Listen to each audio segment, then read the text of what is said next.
Budget సమావేశాలు నిన్నటి వరకు జరిగిన తీరుతెన్నులు మీరు చూడడం జరిగింది.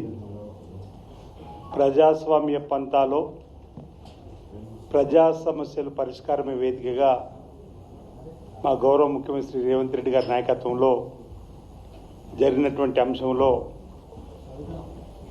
10 రోజులు 8th సెషన్ 3వ బడ్జెట్ సంబంధించినటువంటి పని దినాలు 10 రోజులు జరిగినటువంటి సందర్భంలో 82 గంటల 47 నిమిషాలు అసెంబ్లీ నడిచినటువంటి సమయం.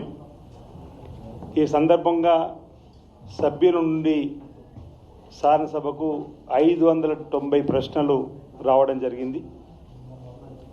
అందులో 505 ప్రశ్నలను అడ్మిట్ కాబడినటువంటి సందర్భం.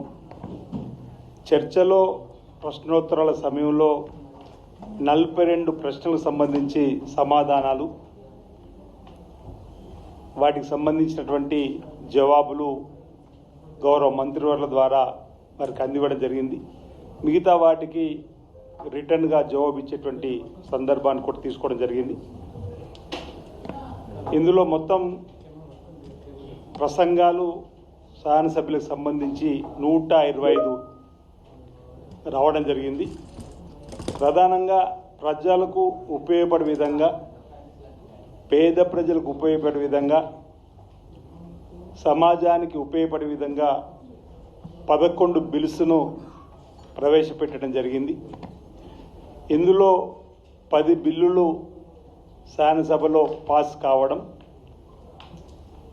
ఒక బిల్లు రిఫర్డ్ చేస్తూ తీసుకున్నటువంటి సందర్భాన్ని కూడా చెప్పే ప్రయత్నం చేస్తూ, ప్రధానంగా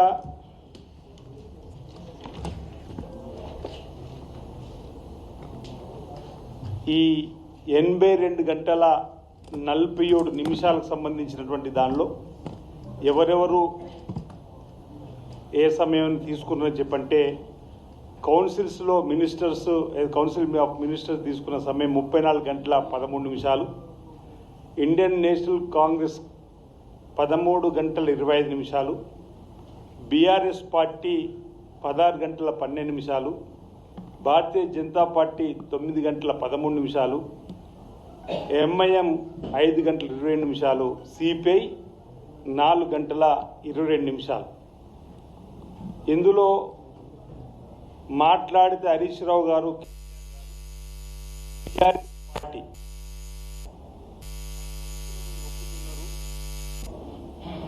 ప్రజల సమస్యలు పరిష్కారం కోసం మేము మాట్లాడే ప్రయత్నం చేస్తే మాకు మైక్ ఇస్తలేరని మాటికి మాట్లాడుతున్నటువంటి మీరు చూశారు.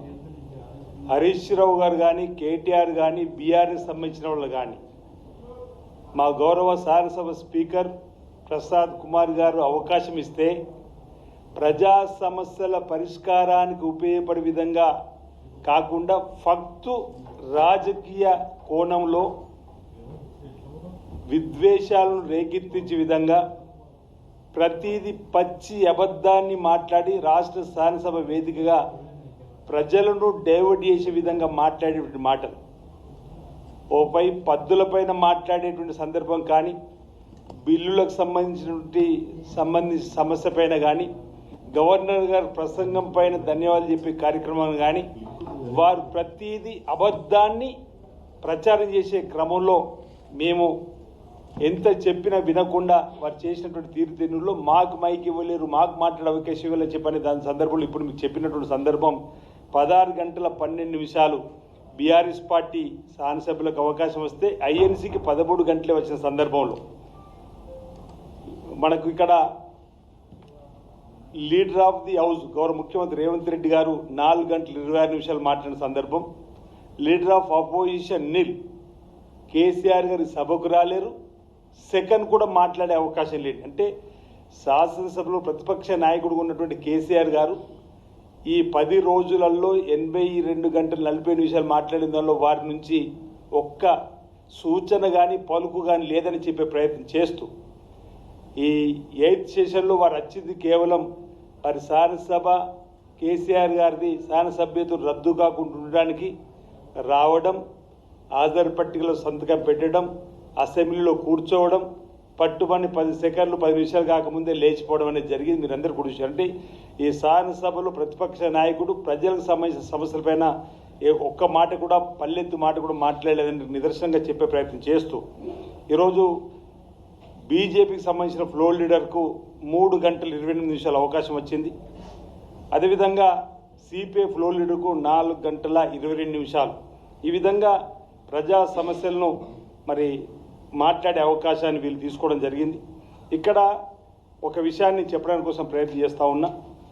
ఎవరే అంటే ఇప్పుడు మా గొంతు నొక్కిండ్రు పదే హరీష్ రావు అడుగుతుండు, పదే కేటీఆర్ అడుగుతుంది. కానీ ఎవరు గొంతు నొక్కిండ్రో మీ ద్వారా సమాజానికి తెలియజెప్పడానికి 16 గంటల పైచీలకు ఈరోజు బీఆర్ఎస్ పార్టీకి అవకాశం ఇచ్చినాము. ఇప్పుడు ఇంతకుముందు చెప్పిన విధంగా 16 గంటల 12 నిమిషాలు అవకాశం ఇస్తే అందులో ఎక్కువగా మాట్లాడింది హరీష్ రావు గారు, కేటీఆర్ గారు. హరీష్ రావు గారు మాట్లాడింది 4 గంటల 16 నిమిషాలు. 4 గంటల 16 నిమిషాలు హరీష్ రావు గారు మాట్లాడారు. మరి మీ గొంతు ఎక్కడ నొక్కినమో అంటున్నాం. కేటీఆర్ గారు 1 గంట 44 నిమిషాలు. వీళ్ళిద్దరిది కలిపితేనే 6 గంటలు. 16 గంటలలో 6 గంటలు ఇద్దరే మాట్లాడి వారి శాసనసభ్యుల గొంతు నొక్కింది మీరవుతారా, మేమవుతామని అడుగుతా ఉన్నా. మేము మా ఇండియన్ నేషనల్ కాంగ్రెస్ కమిటీకి మా పార్టీకేమో 13 గంటలు వస్తే మేము అందరం మాట్లాడినాం. ఈరోజు మీకు ఇచ్చిన 16 గంటలలో మీ ఇద్దరే బామ్మర్దులే సమయం తీసుకొని అది కూడా పచ్చి అబద్ధాలను శాసనసభ ద్వారా బయటకు పంపించే కార్యక్రమం తప్ప ఇంతకుముందు చెప్పినట్టు ఏ ఒక్క బిల్లుకు మద్దతుగా మంచి మాటలు చెప్పినట్టు సందర్భం లేనిది. ఆ వివరాల్లోకి మా మిగతా మిత్రులు వెళ్తారు. మేము ఏమేమి తీర్మానాలు చేసినాం, ఏమేమి బిల్లులు పాస్ చేసినాం, ఈ రాష్ట్ర ప్రజల ప్రయోజనాల కోసం ఏం చేసినాడో మా ఇద్దరు సహచర ఇప్పుడు చెప్పేటువంటి ప్రయత్నం చేస్తారు. ఈరోజు ఈ 16 గంటలలో 6 గంటలు మాట్లాడింది చీఫ్ మినిస్టర్. ఇంతకుముందు నేను చెప్పినట్టుగా 4 గంటల 26 నిమిషాలు, మా డిప్యూటీ సీఎం గారు 4 గంటల 43 నిమిషాలు. ఈ విధంగా ఏదైతే మాట్లాడినటువంటి తీరుతెన్నులు కూడా ఈ విధంగా ఈ 8th సెషన్ 3వ బడ్జెట్ ప్రజలకు సంబంధించి కార్యక్రమాన్ని తీసుకున్నారు. ఈరోజు సభలో వారు హరించిన సమయం, సభలో విలువైనటువంటి సభా సమయాన్ని వృధా చేసినటువంటిది వారి నినాదాలతో కానీ వారు సభా నియమాలకు విరుద్ధంగా రూల్స్ విరుద్ధంగా వాళ్ళు చేసినటువంటి సమయంలో సభా సమయం వృధా అయింది బీఆర్ఎస్ పార్టీ పట్ల. 4 గంటల 56 నిమిషాలు అంటే 4 నిమిషాలు తక్కువ 5 గంటలు సభా సమయాన్ని వారు వృధా చేసిరు. దానివల్ల ఎంతో సభల ద్వారా ప్రజలకు చేసేటువంటి మేలును వారి వల్ల కూడా వృధా అయిపోయిందన్నమాట. ఈ సందర్భంగా నేను తెలియజేస్తూ ఈ విధంగా అర్థవంతమైనటువంటి చర్చలు ప్రజాస్వామ్య యుద్ధంలో మా గౌరవ ముఖ్యమంత్రి శ్రీ రేవంత్ రెడ్డి గారి నాయకత్వంలో, గడ్డం ప్రసాద్ కుమార్ గారు స్పీకర్ గారి నాయకత్వంలో, మా శాసనసభ వివరాల మార్చులు పెద్దలు శ్రీధర్ బాబు గారి కోఆర్డినేషన్ తోటి ఉప ముఖ్యమంత్రి మంత్రులందరూ కూడా ఈరోజు ఈ సభలో ఈ విధంగా ప్రజా సమస్యల పరిష్కారానికి వేదికగా ఉపయోగించడం మాట సందర్భంగా చెప్తూ నేను ఏదైతే ఈ 10 రోజులు 82 గంటల 47 నిమిషాలకు సంబంధించినటువంటి అంశంలో ప్రజా ఉపయోగ కార్యక్రమం తీసుకురావడంలో ఈ ప్రభుత్వం సక్సెస్ అయిందనే మాట చెప్తూ తద్వారా ప్రతిపక్షానికి సంబంధించినటువంటి నాయకుల యొక్క తీరుతెన్నులు కూడా ఎండగట్టే విధంగా మేము తీసుకున్నటువంటి నిర్ణయాలు ప్రజలకు చెప్పే ప్రయత్నం చేస్తున్నాం. ఆఖరికి 2 రోజులు సభ ఉందంటే వారు ఇప్పటివరకు మా మిత్రులు చెప్పుంటారు, ఒక కంపెనీ పైన అక్కస్తో వారు మాట్లాడేటువంటి మాటలతోటి కావాలని వారు సస్పెండ్ కావాలని చెప్పిన ప్రయత్నం చేసినటువంటి సందర్భాన్ని మీరు చెప్పే ప్రయత్నం చేస్తూ నేను అనుకుంటున్నాను, నా వ్యక్తిగతంగా నా ఆలోచన వచ్చింది. నిన్నటి రోజు ఈ రాష్ట్ర ప్రజలు సంపన్నులు తినేటువంటి సన్న బియ్యాన్ని గత సంవత్సరం ఉగాదిని ప్రారంభం చేసిన సంవత్సరమైన సందర్భంగా రాష్ట్ర శాసనసభలో సన్న బియ్యంతో భోజనం పెడతాం అందరి సభ్యులకు అనేటువంటి మాట ప్రెస్తో పాటు అధికారులకు చెప్పిన సందర్భంలో సభలో ఒకవేళ ఉంటే ఎక్కడ ఈ సన్న బియ్యం భోజనం వాళ్ళతో చేసి దీనికి మద్దతు తెలియజేసిన వాళ్ళం అవుతుందని చెప్పిన ఒక భయంతో వాళ్ళు ఒకరోజు ముందు కావాలనే గిచ్చి గయ్యం పెట్టుకొని వాళ్ళు శాసనసభ నుంచి ఈ సన్న భోజనానికి సంబంధించినటువంటి పేద ప్రజలకు అందినటువంటి ఈ అంశంలో వాళ్ళు చేరేటువంటి ప్రయత్నం చేయకుండా చేసడానికి కోసం వాళ్ళు ఒక ముందస్తు వ్యూహంతోనే కుట్ర కోణంలోనే ఈ సన్న బియ్యం భోజనంలో మేము ఇన్వాల్వ్ కావద్దని చెప్పనే. ఎందుకంటే సభలో ఉండి సన్న బియ్యం తినపోతే మా పేదలు తినే భోజనం మీరు తినరని చెప్పని, ఎక్కడ తప్పుడు సంఖ్యన పోతుందని చెప్పని అదొక భయం. దీంతో ఈ సన్నబియ్య భోజనం తినకుండా ఉండడానికి కోసం కూడా ముందస్తుగా చేశారనేటువంటిది భావన మాలో ఉంది. సరే, మిగతా అంశాలు మా సహచార విప్పులు ఈరోజు ఈ కార్యక్రమంలో ఈ కోఆర్డినేషన్లో శాసనసభ వ్యవహారాల శాఖ మంత్రులు మన మిత్రులు శ్రీధర్ బాబు గారి ఆధ్వర్యంలో కొత్తగా కూడా విప్పులు ఈసారి ఎంపికైనటువంటి పెద్దలు వేముల వీరేశం గారు, అదేవిధంగా విజయ రమణారావు గారు, అదేవిధంగా ఎన్ఎం శ్రీనివాసరెడ్డి వారి అనుభవాన్ని తోడు చేసి గతంలో బీర్లయ్య గారు, నేను రామచంద్రయ్య గారు విప్లవ ఉన్న సందర్భంగా తోడుగా అందరి సహకారంతో ఈ సభను నడపడంలో సక్సెస్ అయిన మాట సందర్భంగా తెలియజేస్తా ఉన్నాను. అందరికీ హృదయపూర్వక నమస్కారాలు. ఇట్రా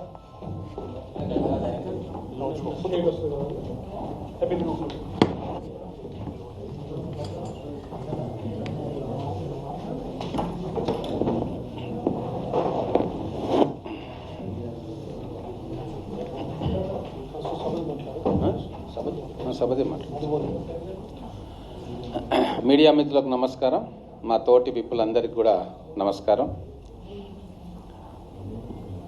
మా మిత్రులు ఆది శ్రీనివాస్ గారు చెప్పినట్టుగా మొత్తం కూడా 11 బిల్స్ శాసనసభలో ప్రవేశపెట్టడం జరిగింది. 10 బిల్స్ను పాస్ చేసుకున్నాం, ఒకటి సెలెక్ట్ కమిటీకి ఇచ్చినాం. ఆ బిల్స్ ఎటువంటివి అంటే తెలంగాణ ప్రజలు ఆతృతగా ఎదురు చూస్తూ ఒక సామాజిక కోణం, మానవీయ కోణంలో ఆలోచించి తెలంగాణ ప్రజలకు మేలు చేసేటటువంటి ఒక విప్లవాత్మకమైన భారతదేశంలో ఏ చట్టసభల్లో కూడా పెట్టని బిల్లులను పెడతా ఉంటే ఆ బిల్లులకు చర్చకు రాకుండా బైకాట్ చేసిపోవడం అనేది సమాజం పట్ల, రాజకీయాలు పక్కన పెడదాం, సమాజం పట్ల, మనుషుల పట్ల వాళ్ళకున్న తృణీకరణ భావం అనేది బీఆర్ఎస్ పార్టీ శాసనసభ్యులు ప్రపంచం ముందు ఎలుగెత్తి చాటిను. ఎటువంటి బిల్స్ అంటే తల్లిదండ్రుల పట్ల ఉద్యోగం చేస్తున్న పిల్లలకు తల్లిదండ్రులను బాధ్యతగా చూసుకోవాలని చెప్పి వాళ్ళ జీతంలో కూడా కోత విధించి ఆ తల్లిదండ్రులకు ఇవ్వాలి అని చెప్పి ఒక ఆలోచన చేసి ఎక్కడ కూడా చేపట్టని ఆ బిల్లుని మనం శాసనసభలో ప్రవేశపెట్టుకున్నాం. అలాగే ఈరోజు అందరికీ తెలుసు, విద్వేషపూరితమైన ప్రసంగాలు దేశవ్యాప్తంగా ఎన్నో రకాల అల్లర్లకు, ఇబ్బందులకు, క్యారెక్టర్ అసాసినేషన్కు, ఇవన్నిటి కూడా మనం చూస్తూ ఉన్నాం పత్రికలలో. అందుకోసం మత సామరస్యాన్ని కాపాడుకోవడం కోసం కావచ్చు, వ్యక్తుల మధ్య సంబంధాలు దెబ్బతినకుండా ఉండడం కోసం కావచ్చు, ఒక పారదర్శకమైన వాతావరణం జర్నలిజంలో ఉండడానికి, విద్వేషపూరితమైనది కాకుండా ఇన్వెస్టిగేటివ్ జర్నలిజం ఉండాలి, బతకాలే, అసలైన జర్నలిజానికి రోజులు మళ్ళీ మంచి రోజులు రావాలన్న ఉద్దేశంతో విద్వేషపూరితమైన ప్రసంగం మరియు ద్వేషపూరితమైన నేరాల బిల్లును కూడా మనం పెట్టుకున్నాం. చాలా చర్చ జరపచ్చు దీని మీద. ప్రభుత్వం పక్షాన, ప్రజల పక్షాన, ప్రతిపక్షం వాళ్ళ వాయిస్ను వినిపించి ఒక అర్థవంతమైన చర్చకు శ్రీకారం చుట్టే ఈ బిల్లును దానికి కూడా వాళ్ళు సభలో లేకుండా పోవడం, అలాగే బీఆర్ఎస్ పాలనలో 10 సంవత్సరాల్లో న్యాయవాదుల మీద ఎటువంటి దౌర్జన్యాలు జరిగినాయి, వాళ్ళు ఎన్ని ధర్నాలు చేసిండ్రు, రాస్తారోకోలు చేసిండ్రు మీ అందరికీ తెలుసు. భావ ప్రకటన స్వేచ్ఛనే కాదు, ప్రభుత్వానికి వ్యతిరేకంగా ఎవరైనా న్యాయం కోసం ప్రజలు ముందుకొస్తే వాటిని తీసుకొని కోర్టుల్లో వాదించే నికార్సైన న్యాయవాదులను రోడ్డు మీద పట్టపగలు హత్య చేసిన వైనం కూడా గత బీఆర్ఎస్ పాలనలో మనం చూసినాం. అటువంటివి ఎన్నో ఉదంతాలు జరిగితే ఒక డిమాండు, ఈరోజు లక్షలాది మంది న్యాయవాదులు తెలంగాణ ప్రాంతంలో ఉన్నారు. రిజిస్టర్ చేసుకున్న వాళ్ళు, చేసుకోలేని వాళ్ళు, చదువుతున్న వాళ్ళు, వాళ్ళందరికీ కూడా రక్షణగా ఒక చట్టం రావాలని ఎన్నో సంవత్సరాలు డిమాండ్ చేస్తే వాళ్ళ డిమాండ్కి అనుకూలంగా ఈరోజు ప్రభుత్వం తెలంగాణ న్యాయవాదుల రక్షణ బిల్లును తీసుకొస్తే దాని మీద కూడా వాళ్ళు చర్చకు రాలేదు, పారిపోయినారు. అలాగే బడ్జెట్ పైన ఎట్లాగూ డిమాండ్స్ మీద ఎన్నో రకాలుగా చర్చ పెట్టవచ్చు. కేటీఆర్ గారు ఏమంటారు, మూసీ రిజువనేషన్ ప్రాజెక్టు చేపట్టంగానే 1,15,000 కోట్ల రూపాయల అవినీతి జరుగుతుంది, స్కామ్ అని చెప్పి మాట్లాడుతారు. ఉన్న డిపిఆర్ఏ 6,500 నుంచి 7,000 కోట్లకు వస్తుంది ఫస్ట్ ఫేజ్ అని సాక్షాత్ ముఖ్యమంత్రి గారు కూడా చెప్పడం జరిగింది. మరి అటువంటప్పుడు సభలో ఆ పద్దుల మీద చర్చ జరుగుతున్నప్పుడు, బడ్జెట్లో మూసీ రివర్ ఫ్రంట్ కోసం మనం బడ్జెట్ కేటాయిస్తున్నప్పుడు ఖచ్చితంగా వచ్చి మాట్లాడాల్సిన బాధ్యత కేటీఆర్ గారి మీద ఉంటుంది కదా. మరి మీరు చేసిన ఆరోపణ నిజమని మీ మనస్సాక్షికి అనిపించినా దాని మీద చర్చ జరగాలి. ఆ సభలోకి వచ్చి ఆ చర్చ జరగడానికి చర్చకు అవకాశమే మీరు లేకుండా చేసుకున్నారు. ఇది ప్రజల పట్ల కానీ శాసన వ్యవస్థ మీద కానీ మీకున్న చిన్న చూపు కానీ వివక్ష కానీ కారణం కాదా? మీరు సభ జరుపుతున్నప్పుడు కూడా ప్రతిపక్ష సభ్యుల గొంతులను నొక్కేసారు. అట్లా జరగొద్దు అని చెప్పి ఆ వివక్షకు గురైన వ్యక్తులు ఈరోజు సభను నడుపుతూ ఉన్నారు. శ్రీధర్ బాబు గారు కావచ్చు, అలాగే బట్టి విక్రమార్క గారు కావచ్చు. మరి వారు మాకు జరిగిన అవమానం అన్యాయం జరగొద్దు, వీళ్ళని వ్యక్తులుగా మేము చూస్తలేము, ప్రతిపక్ష సభ్యులుగా ఈ డెమోక్రటిక్ సెటప్లో ఒక భాగంగా చూస్తూ ఉన్నాం. శాసనసభ అంటే ప్రతిపక్షము అధికార పక్షము అనే ఒక మంచి ఆలోచనతోటి వాళ్ళకు సమయం ఇస్తా అంటే కూడా ఆ సమయాన్ని తీసుకునే పరిస్థితిలో వాళ్ళు లేరు. అలాగే ఒక ప్రధానమైన ఆరోపణ కేటీఆర్ గారు మీడియాలో చేస్తూ ఉన్నారు మెట్రో రైలు గురించి. ఎందుకు మెట్రో రైలును తీసుకుంటున్నారు, దాంట్లో ఏముంది అని చెప్పి అనేక సందర్భాల్లో ప్రభుత్వాన్ని ప్రశ్నించాడు. మరి అదే మెట్రో రైలుకు మేము కేటాయింపులు చేసుకుంటున్నప్పుడు ఆ పద్దుల చర్చ మీద వాటి గురించి మాట్లాడవచ్చు కదా. ఆయన మనసులో ఉన్న సందేహాలను నివృత్తి చేసే ప్రయత్నం ప్రభుత్వం చేస్తుంది కదా. ఖచ్చితంగా భవిష్యత్తు కోసం మేము మెట్రో రైలును ఎందుకు టేక్ ఓవర్ చేసుకోవాలనుకుంటున్నాము, హైదరాబాద్ నగరం కోసము, భారత్ ఫ్యూచర్ సిటీ కోసము, ఇక్కడ నివసిస్తున్న కోట్లాది మంది ప్రజల కోసము ఏం చేయబోతున్నామో మేము చెప్తాం కదా. ఒకవేళ ప్రభుత్వం చేసే కార్యాచరణలో ఏదైనా లోపం ఉంటే మీరు శాసనసభ వేదికగా మీరే పలుపార్లు రేజ్ చేసిన ఇష్యూ మీద మీరు మాట్లాడే అవకాశం మీకు వస్తే ఎందుకు మీరు పారిపోయినారంటే మీ ఆరోపణలో పసలేదు, మీ ఆత్మకు శుద్ధశుద్ధి లేదు అనే అర్థం కదా. అలాగే ముఖ్యమైన విషయం, బడ్జెట్ ప్రవేశపెడుతున్న సమయంలో ఆ బడ్జెట్ కాయిదాలను చింపి చెవిలో పెట్టుకొని బయటికి పోవడం అనే ఒక అనాగరికమైన చర్య మొత్తం తెలంగాణ ప్రజలు గమనించారు. అందరూ అనుకున్నారు వాళ్ళకు తెలివి లేదు, దుందుడుకుతనము, ఏదో పోయిరని కాదు. పూర్తి సెన్సస్ తోటి బడ్జెట్లో బ్రహ్మాస్త్రాలు లాంటి పథకాలు ప్రవేశపెడుతున్నది విని అది డైవర్ట్ చేయాలి, ప్రజల దీన్ని చాలా సీరియస్గా తీసుకుంటే మా కొంప కొల్లేరైతుంది అని చెప్పి డైవర్ట్ చేసిన తర్వాత మేము గమనించిన సభలోనే ఉన్నాం, డైవర్ట్ చేయడానికి వాకౌట్ చేసినాం. మొదలు బట్టి విక్రమార్క గారు ముఖ్యమంత్రి గారు మొదటి నుంచి చెప్తా ఉన్నారు కొన్ని విప్లవాత్మకమైన మార్పులు బడ్జెట్లో ప్రవేశపెడతామో, కేటాయింపులు కూడా అద్భుతంగా ఉంటాయి. ఏమున్నది దాంట్లో? 1,15,00,000 మందికి ఆరోగ్య బీమా, 1,15,00,000 కుటుంబాలకి ఆరోగ్య బీమా అనేది భారతదేశ చరిత్రలో 75 సంవత్సరాల స్వాతంత్రం వచ్చిన తర్వాత మొట్టమొదటిసారిగా ఒక ప్రభుత్వం ప్రతి రేషన్ కార్డు హోల్డర్కి కూడా 5 లక్షల రూపాయల బీమా కల్పించే ఒక పథకం. దాన్ని అనౌన్స్ చేయంగానే వాళ్ళ కళ్ళు బయర్లు గమ్మినాయి. దాంతో ఆగలే మేము. నెక్స్ట్, ప్రతి విద్యార్థికి మార్నింగ్ అల్పాహారం ఇస్తాము, మధ్యాహ్నం వాళ్లకు లంచ్ పెడతాము, విద్య మీద మేము కూలంకషంగా చర్చ జరుపుతాము, బడ్జెట్ కేటాయిస్తున్నాము, కొత్త పథకాన్ని తీసుకొస్తున్నాం అని చెప్పి ఇప్పుడు చెప్పడము అర్థమైపోయింది వాళ్లకు. ఏదో కొంపలు మునిగేటట్టు ఉన్నాయి. ఈ 2 అంశాలు ప్రజల్లోకి పోతే మేము చేసే యాగి అన్నీ మర్చిపోతారు, ప్రజలు దీని మీద చర్చ పెడతారు అన్న ఉద్దేశంతో, ఒక కుట్రతోటి, ఒక సంకుచితమైన మనస్తత్వంతో, ఈ ప్రభుత్వానికి ఎటువంటి మంచి పేరు కూడా రావద్దు అన్న దుగ్ధతోటి వాళ్ళు వాకౌట్ చేసిన విషయము తెలంగాణ ప్రజలందరూ గమనించాలి. మాకు తెలుసు వాళ్ళ ఎత్తులు జిత్తులు, 25 ఏళ్ల నుంచి మేము చూస్తూ ఉన్నాం. ఇది ఖచ్చితంగా ఆ 2 పథకాలు ప్రవేశపెడుతున్నందుకు ప్రజల మనసులు ఆలోచన అటువైపు పోవద్దు అన్న దానికి డైవర్ట్ చేయడానికి చేసింది. అలాగే తీర్మానాలు పెట్టడం,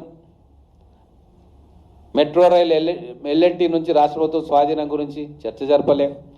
గల్ఫ్లో యుద్ధం గురించి కేంద్ర ప్రభుత్వం చేయాల్సిన చర్యలు దానికి కూడా వాళ్ళు చర్చలో లేరు.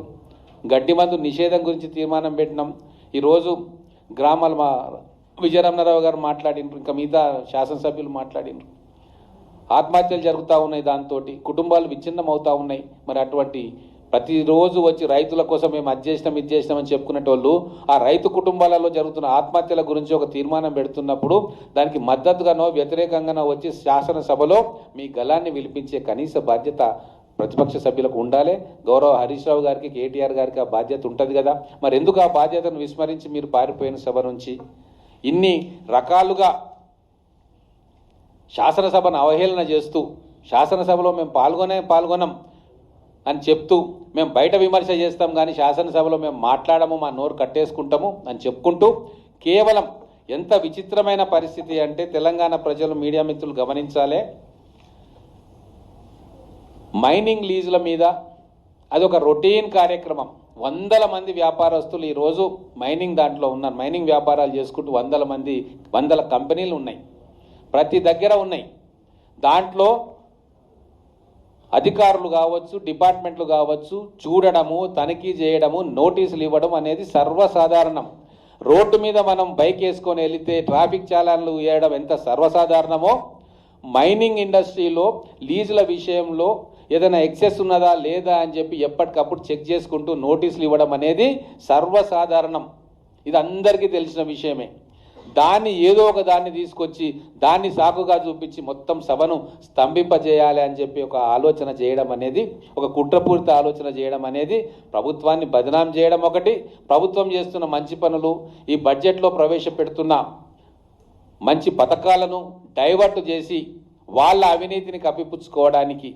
ఎందుకంటే చాలా అవినీతి ఇప్పుడు 10 సంవత్సరాల్లో వారు చేసిన అవినీతి, వాళ్ళు పెట్టిన ప్రొహిబిషన్లో పెట్టిన వందలాది ఎకరాలు, వాళ్ళు బెదిరించి గుంజుకున్న మైనింగ్, అవన్నీ కూడా ఇన్వెస్టిగేట్ చేయాలన్న ఒక ఆలోచన ప్రభుత్వం చేస్తున్న తరుణంలో డైవర్ట్ చేసి బట్టగాల్చి మా మీదనే బురద జల్లితే వీళ్ళు భయపడి ఆగిపోతారు, మా అక్రమాలను వెలికితీయరు అని ఒక కుట్రకోణంతో వారు చేయడం.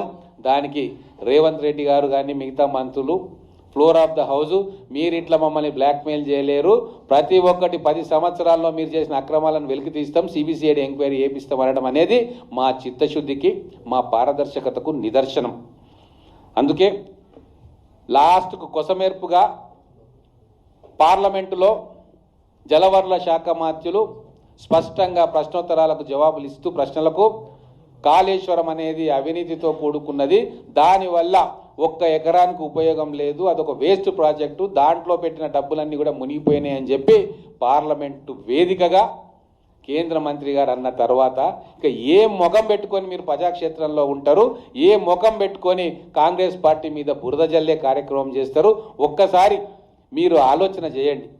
ఈరోజు విసుక్కుంటా ఉన్నారు బీఆర్ఎస్ లెజిస్లేటర్స్, ఎమ్మెల్యేలే మమ్మల్ని మాట్లాడనిస్తలేరు, ఇద్దరే మాట్లాడుతున్నారు, ప్రజా సమస్యలు గాలికి పోయినాయి, వాళ్ళ పర్సనల్ ఎజెండాలు ముందుకొచ్చినాయి అని చెప్పి వాళ్ళే లాబీలో మాట్లాడుకున్న విషయం మాకు తెలిసి ఇంకా పేర్లు చెప్పడం బాగుండదు. కానీ ఇటువంటి సొంత ఎమ్మెల్యేలే అసహించుకునే రీతిలో మీరు సభా వ్యవహారాలు నడుపుతూ ఉంటే తెలంగాణ ప్రజలు ముక్కున వేలేసుకుంటా ఉన్నారు.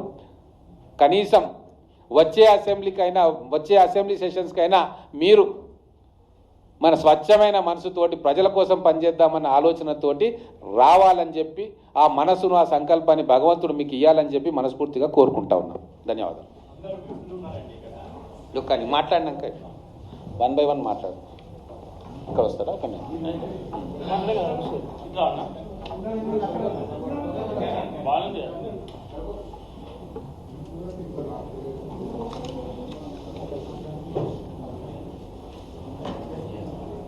ఈరోజు విజయ రమణారావు, చాలామంది ఇళ్ళకి విజయ రామారావు అంటారు. విజయ రమణారావు ఈరోజు ఇంతకుముందే హరీష్ రావు గారు ప్రెస్ మీట్ పెట్టినట్టున్నారు. మరి వారు ఏమంటా ఉన్నారంటే సభలో గొంతు నొక్కినంటారు. సభలో గొంతు నొక్కితే మీరు 4 గంటల 16 నిమిషాలు ఎట్లా మాట్లాడతారు? ఇది మేము చెప్పేది కాదు, అసెంబ్లీ రికార్డు ఇది. అంటే మీరు పోయి తీసుకున్నా కూడా ఒక్క పేపర్ వస్తుంది మీకు రికార్డు, ఎవరింత మాట్లాడారు. అంటే మీ చిత్తశుద్ధి, మీ నీతి, మీ నిజాయితీ ఇక్కడనే తెలుస్తాను ప్రజలకు. అంటే దీన్ని కూడా రాజకీయంగా లబ్ధి పొందడం కోసం, వాడుకోవడం కోసం హరీష్ రావు గారు మీరు ప్రయత్నం చేస్తూ ఉన్నటువంటి విషయం స్పష్టంగా తెలిసిపోతూ ఉంది. ఎందుకంటే మొదటి నుంచి మీకు అది అలవాటు. అబద్ధాలు ఆడితేనే ఆ రోజు మీరు బతకగలుగుతారు. అబద్ధం ఆడితే మీకు అదొక, అంటే మీ పుట్టినప్పుడే ఉంది కావచ్చు అది. అంటే ఆ శాపమా లేకుంటే అది మంచా చెడా నాకు తెలియదు. కానీ అబద్ధం ఆడితే ఆ రోజు మీకు తృప్తి అవుతుంది. ఇవాళ ఇన్ని అబద్ధాలు ఆడినా నేను, అంటే ఇవాళ ఇన్ని అబద్ధాలు ఆడినా అనేటువంటి తృప్తి మీకు ఉంటుంది కావచ్చు. 4 గంటల 16 నిమిషాలు మాట్లాడిన మీరు ఇవాళ మీరు మా గొంతు నొక్కిండ్రు, మాకు మైక్ ఇవ్వలేదని మీరు ఎట్లయితే మాట్లాడుతూ ఉన్నారో అది కరెక్ట్ కాదు. 1 గంట 44 నిమిషాలు మీ బావమరిది మాట్లాడండి కేటీఆర్ గారు. అంటే ఇద్దరు కలిసి దగ్గర దగ్గర 6 గంటలు మాట్లాడారు. 6 గంటలు మాట్లాడితే కూడా గొంతు నొక్కిందా? అంటే మాకంటే ఇంకా దాదాపు 3 అవర్స్ ఎక్కువ మాట్లాడారు. కాంగ్రెస్ పార్టీకి సంబంధించినటువంటి ప్రభుత్వంలో ఉన్న ముఖ్యమంత్రి, మంత్రులు, ఎమ్మెల్యేలు, టోటల్ అసెంబ్లీలో ఉన్నటువంటి ప్రభుత్వం ఉన్నటువంటి సభ్యులందరూ మాట్లాడిన దానికన్నా 3 గంటలు ఎక్కువ మీరు మాట్లాడారు. అంటే మీకు గొంతు నొక్కినట్ట లేకుంటే మీకు అవకాశం ఇచ్చినట్ట? అది ఒకసారి మీ విజ్ఞతకే నేను వదిలేస్తా ఉన్నా. అసెంబ్లీని గాంధీ భవన్గా మార్చారని చెప్పి మీరు ఒక ఆరోపణ చేశారు. అంటే మీరు ఎంతసేపు కాంగ్రెస్ ప్రభుత్వం మీద బురద చల్లేటువంటి ప్రయత్నంలో మీరు ఉన్నారు. మీరు ఎక్కడ కూడా అసెంబ్లీని ఇవాళ మీరు ఇన్ని గంటలు 3 గంటలు ఎక్కువ మాట్లాడినారు, మీకు అవకాశం ఇచ్చిన ప్రధాన ప్రతిపక్షంగా అంటే మరి మీరు గాంధీ భవన లేకుంటే ఈ రాష్ట్ర ప్రజలు దేవాలయం లెక్క భావిస్తున్నటువంటి అసెంబ్లీ అనేది అది ఒక్కసారి మీరు ఆలోచన చేసుకోవాలి. అదేవిధంగా దశ దిశ లేనటువంటి అసెంబ్లీ నడిపినట్టాను. రోజు రాత్రి 10, 11, 12 గంటల దాకా అసెంబ్లీ సమావేశాలు జరిగినాయి. మరి రోజు 10, 11, 12 గంటల దాకా అన్ని పద్ధతుల మీద చర్చ జరిగింది. అన్ని పద్ధతుల మీద మీరు మాట్లాడినరు. నిన్న మొన్న అంటే మొన్న మధ్యాహ్నంకి వెళ్ళి 2 గంటల తర్వాత నిన్న ఒకరోజు తప్ప ప్రతిరోజు మీరు లాస్ట్ మాట్లాడడం, రోజు మీరు వాకౌట్ చేసిపోవడం. అంటే మీరు మైక్ తీసుకోవడం, మాట్లాడడం, మళ్ళీ ప్రభుత్వం మీద, ముఖ్యమంత్రి మీద, మంత్రుల మీద బురద తల్లి వాకౌట్ చేసి పోవడం. అంటే అది మీ చిత్తశుద్ధికే వదిలేస్తా ఉన్నాం.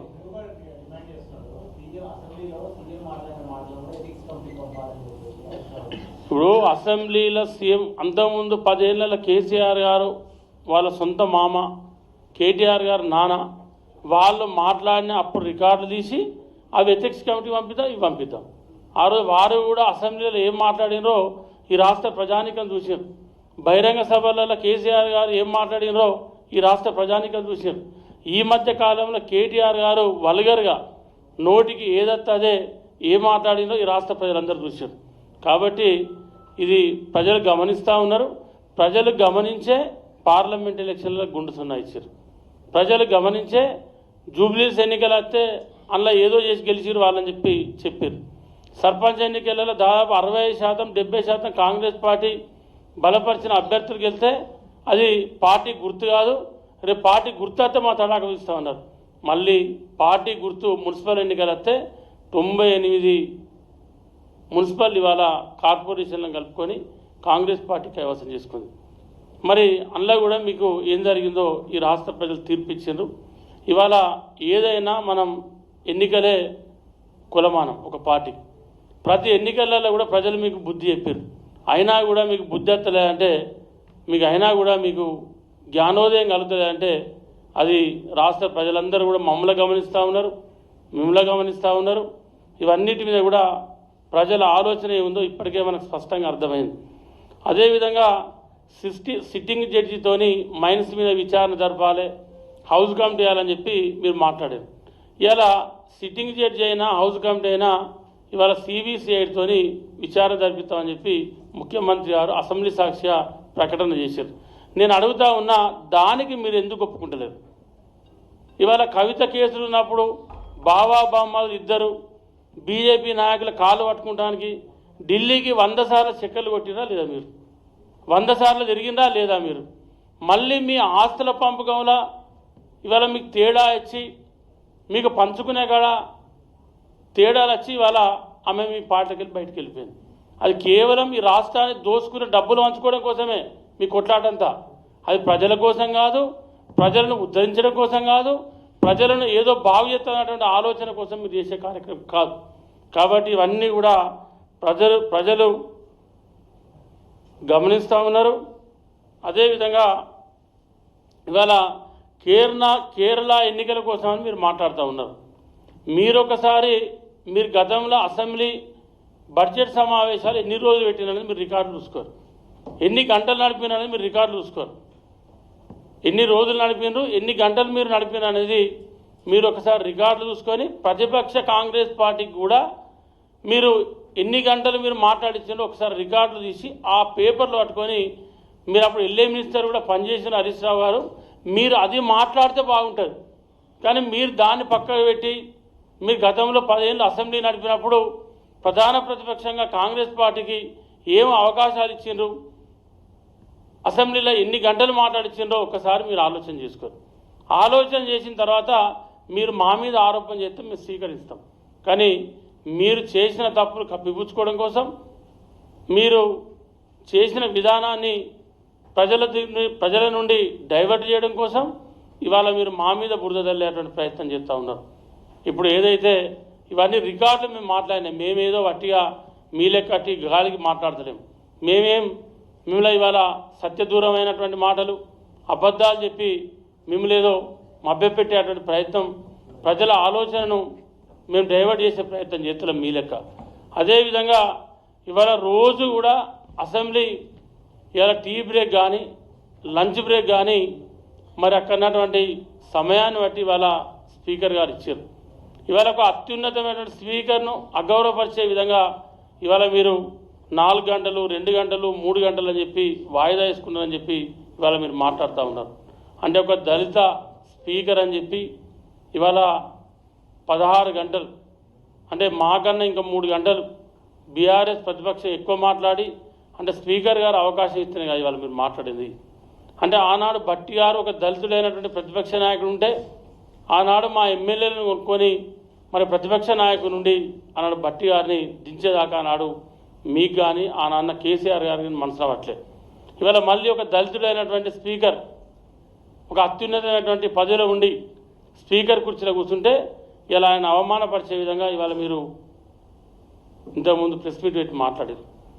4 గంటలు 3 గంటలు 2 గంటలు ఇట్లా వాయిదా వేసుకొని చెప్పి పెయిన్ అని చెప్పి, మరి ఇన్ని గంటలు వాయిదా వేసుకొని పోతే మీరు మీ సభ్యులు 16 గంటలు ఏ రకంగా మాట్లాడినరో ఒకసారి మీరు ఆత్మవిమర్శ చేసుకోరు. తప్పకుండా ప్రజలు మమ్మల్ని అందరినీ గమనిస్తూ ఉన్నారు. ప్రజలు మీరేం చేసినారు, మేమేం చేసినాం, ఆనాడు ఇసుక మాఫియా ఎట్లా నడిచింది, ఇప్పుడు ఇసుక ఏ రకంగా నడుస్తూ ఉంది, ఆనాడు మైనింగ్ మాఫియా ఏదైతే క్రషర్లు కానీ మరి ఇతరత్ర గ్రైనేట్ కానీ మీ ప్రభుత్వంలో ఏ రకంగా నడిచింది, ఇవాళ మా ప్రభుత్వంలో ఏ రకంగా నడుస్తూ ఉంది, దీన్ని ప్రజలు గమనిస్తూ ఉన్నారు. ప్రజలు గమనిస్తారు. ప్రజలు దాని తగ్గట్టు ఎప్పుడు తీర్పానో అప్పుడు తీర్పిస్తారు. ఇప్పటిదాకా జరిగినటువంటి ఎన్నికలల్లో ప్రజలు ఏం తీర్పానో తీర్పిచ్చారు. మళ్ళీ కూడా రేపు గదే జరుగుతుంది, గదే జరగబోతుంది. బిడ్డతో లేబర్ కోడ్ని రాహుల్ గాంధీ గారు వ్యతిరేకించారు. తర్వాత మీ పీసీ చీఫ్ మహేష్ కుమార్ గౌడ్ నిరసన ర్యాలీలో పాల్గొన్నారు లేబర్ కోడ్ వ్యతిరేకంగా. కానీ గవర్నమెంట్ ఎన్ని డిమాండ్లు వచ్చినప్పుడు కూడా గవర్నమెంట్ దానికి లేబర్ కోడ్ వ్యతిరేకంగా తీర్మానం చేయలేదు అసెంబ్లీలో. దానికి సంబంధించి మీ కామెంట్ ఏంటి? ఉన్న పరిమితుల దృష్ట్యా ఈసారి మనము మొత్తం బడ్జెట్ సమావేశం కూడా చాలా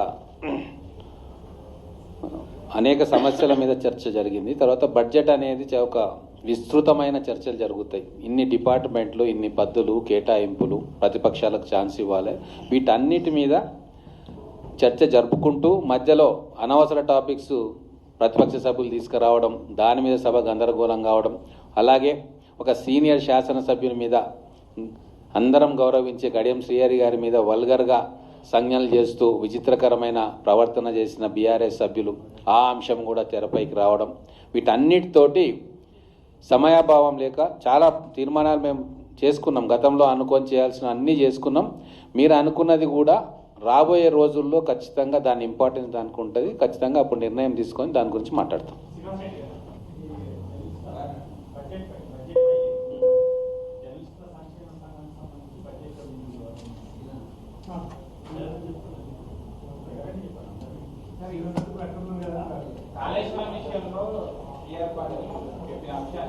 అదే ఇప్పుడు ఒకటన్నా చూసిన హరీష్ రావు గారి కామెంట్ చూసిన, నితిన్ గడ్కరీ గారు మెచ్చుకున్నారు, మాజీ గవర్నర్ నరసింహన్ గారు మెచ్చుకున్నారు అనేటువంటి మాటలు కూడా మాట్లాడిన సందర్భం. ఆ 3 సంవత్సరాలు రైతులను ప్రజలను కూడా బస్సులలో తోలుకొని పోయి చూయించుకొని ప్రశంసించుకున్నటువంటి సందర్భం ఆనాటిదైతే 3 ఏళ్ల తర్వాత కూలిపోయినటువంటిది. బహుశా గవర్నర్ గారు అప్పుడు ఆనాటి గవర్నర్ నరసింహన్ గారు కాళేశ్వరం పేరు పెట్టినందుకే ప్రశంసించినట్టు భావిస్తున్నాడు. ఒకవేళ అదే నరసింహన్ గారు గవర్నర్గా ఉండుంటే కూలేశ్వరం అని పేరు కూడా పెడుతుండేనమ్మా వీరికి. కాళేశ్వరం కూలిపోయిన తర్వాత ప్రశంసలు అనేటువంటివి ఈరోజు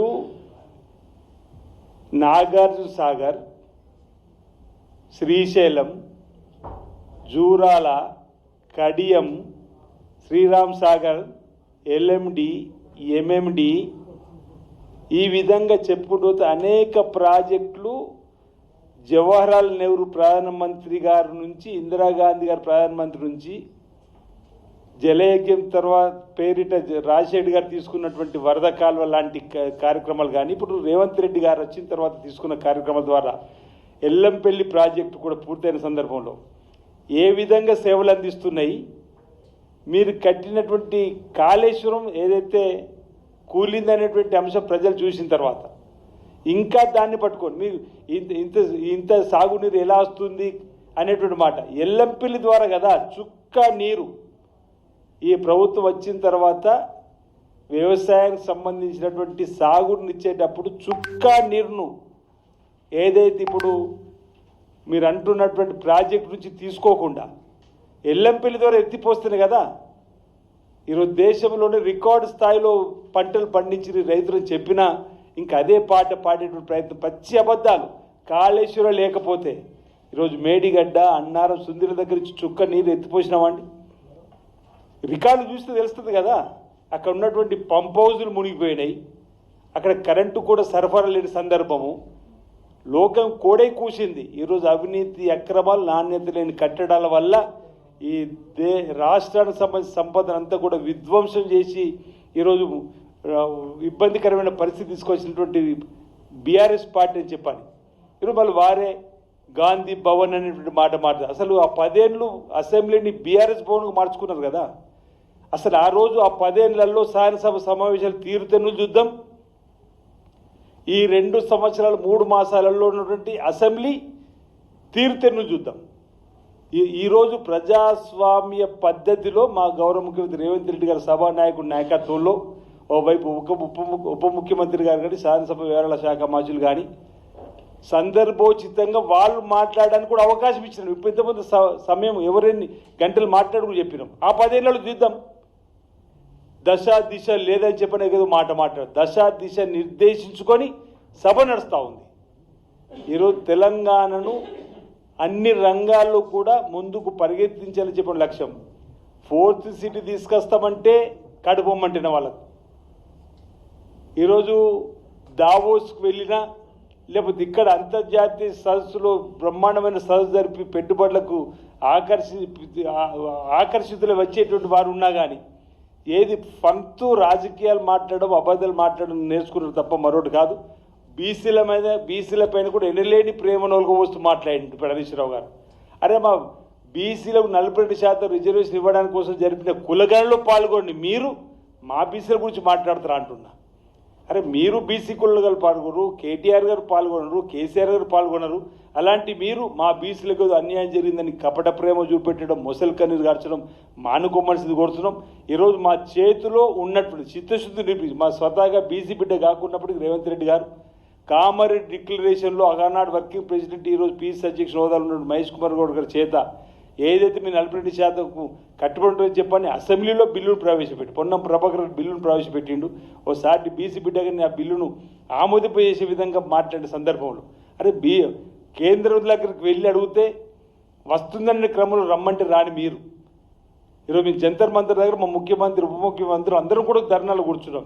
మీరెందుకు పల్లెత్తు మాట బీజేపీ అంటలేరు బీసీల కోసం అంటున్నారు? ఎందుకంటే మీ ఫెవికాల్ బంధం అర్థమైపోయింది. బీజేపీ బీఆర్ఎస్ ఫెవికాల్ బంధం అర్థమైపోయింది ప్రజలకు. మీ అర్థమైంది. మీరు ఇవన్నీ మాటలు మాట్లాడితే ప్రజలు గమనించారని చెప్పిన మాట. ఆటల పోటీలపైన కూడా విమర్శ చేస్తూ ఉన్నారు. ఈరోజు గౌరవ ముఖ్యమంత్రి రేవంత్ రెడ్డి గారు యువతను క్రీడా మైదానాలకు మళ్లించే ప్రయత్నం చేస్తున్నాడు. గంజాయి రహిత రాష్ట్రంగా మార్చాలని చెప్పని మత్తు పదార్థాలకు యువత దూరంగా ఉండే విధంగా క్రీడా మైదానాలపై ప్రోత్సహించే కార్యక్రమం చేస్తుంటే ఈరోజు దాన్ని కూడా విమర్శించే ప్రయత్నం చేయడం సబబు కాదు.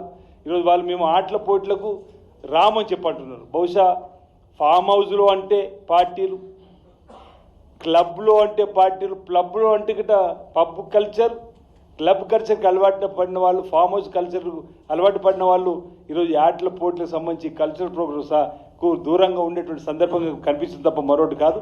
ఈరోజు వారి వ్యాఖ్యలు ప్రజలు గమనిస్తారు. రాబో రోజుల్లో వారికి తగిన బుద్ధి